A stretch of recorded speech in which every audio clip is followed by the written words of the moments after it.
I've known Speedrome since blank, and I'm a popcorn salesman way back. Okay. Go ahead. I'm Doug Greig from Indianapolis, Indiana. I'm been going to Speedrome since 1968, and I've been fortunate enough to be a 4-time late model champion, a 2-time stock class champion, 5-time legend car champion, 2-time modified champion, and 2-time world figure 8 champion. Kind of hard to remember them all, isn't it? Yeah, especially when you're getting old. Yeah, that happens to us all. What was it that brought you out to Speedrome to begin with? Now, in your case, it was because Mama was carrying you in the diaper bag, wasn't it? Yeah, basically, my dad was a mechanic for Billy Arnold and helped Wayne Arnold for years. Okay. And in those early days, how'd you feel like being dragged to the track every night? Were you thinking? I never knew another way of life. I just thought it was the normal way of life. And in your earliest memories, what was the Speedrome like? Those, just physically looking at the place. What sticks out in your mind about the Speedrome there when Doug Greig was still babe in arms, or crawling around and? It was just essentially a big playground for us, and then, of course, we got to see our favorite people, as we looked at them as heroes back then, and run around with our friends. It was just a good time. And during those when you first started, you still had to be 21 and then 18 just to get in the pits. You're feeling, I'm trying to think now how old you are compared to me, and I think you turned 16 about the time we lowered the age to 16. Yeah, but I still never raced till 18. My mom wouldn't allow it. Okay. Until I graduated. But the first time you actually walked in the pit area with the pit band or stamp on your hand, how'd you feel about that? I don't know. I was excited when we first got there, and then it turned to nerves, and it wasn't a good day the first night out. Okay. This is behind the wheel or just Really, once practice was over with, I was all right. It was pretty nerve-wracking. I was ready to set the world on fire until I got to the pit gate for the first time, and nerves set in, but after that, we was all right. What was that first car you had? It was 70 Nova, street stock car. Okay. And over the years, you've gone from that 70 Nova to virtually everything with 4 wheels at the Speedrome. What's been your favorite type of car to drive out there? Well, I love racing all of them, but I'd have to say the legend cars are probably the most fun. Okay. What was it about the legend cars that just sticks out in your mind as being more fun than the other? Well, probably the fact that everybody had the same equipment. It was setup man against setup man and driver against driver. And that brings up the other Doug Greig story here, is that you're not just a driver, as some people are known, or just a mechanic, but you've been known as both the fabricator, mechanic, and driver. What role is your favorite to be out there? Oh, well, nowadays it's the owner fabricator deal for my daughter that races. That's more fun than I've ever had right there, dealing with her racing. Okay. Do you think she's got the same feeling about the place you have, or does she seem to feel differently about the Speedrome? She's a whole different generation now. I really don't know, to tell you the truth, but as long as she's willing to race, we're going to race. Okay. Who's always your favorite guy to run against out there? Man, it's hard to pick just one. There's been so many great ones, I mean, of course, Jack Dawsey, which is an instrumental part of my racing to this day. He's probably my favorite that I've had to race against.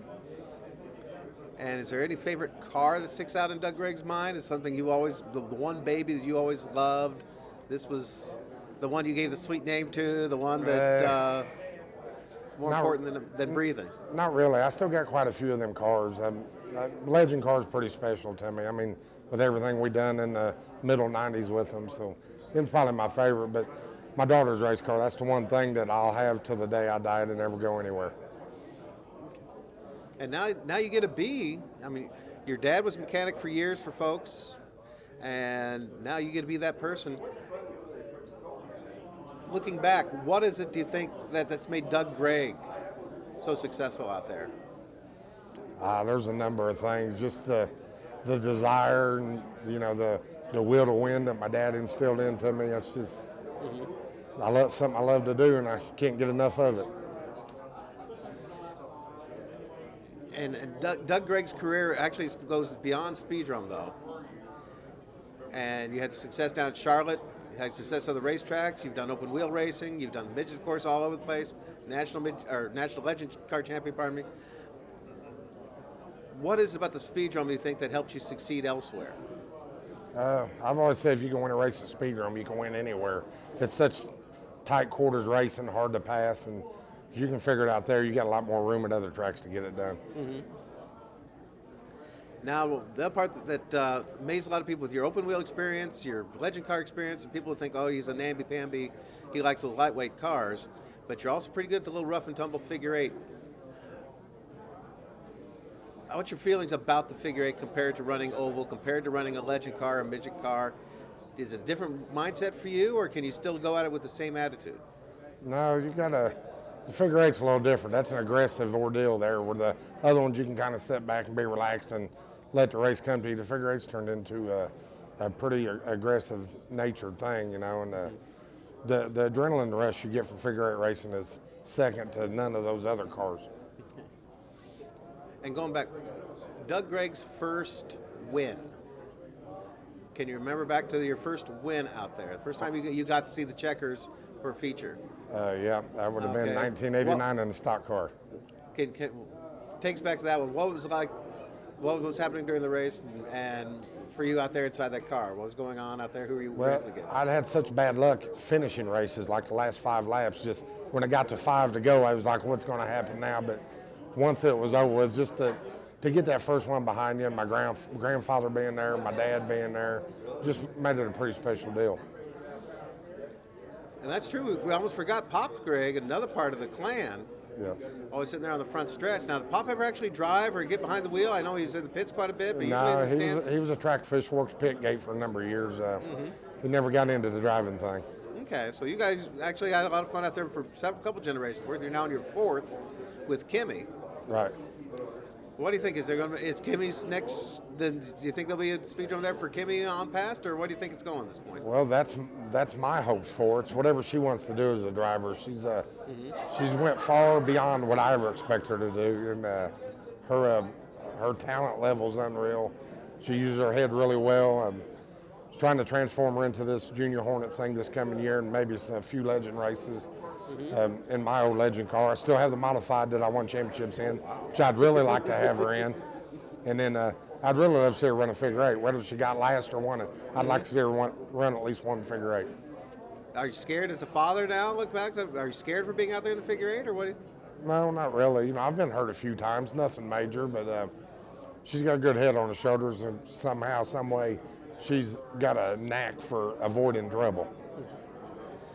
And in 20, 40 years, some people wonder if the Speedrome's going to be there, if racing's even going to be there for us.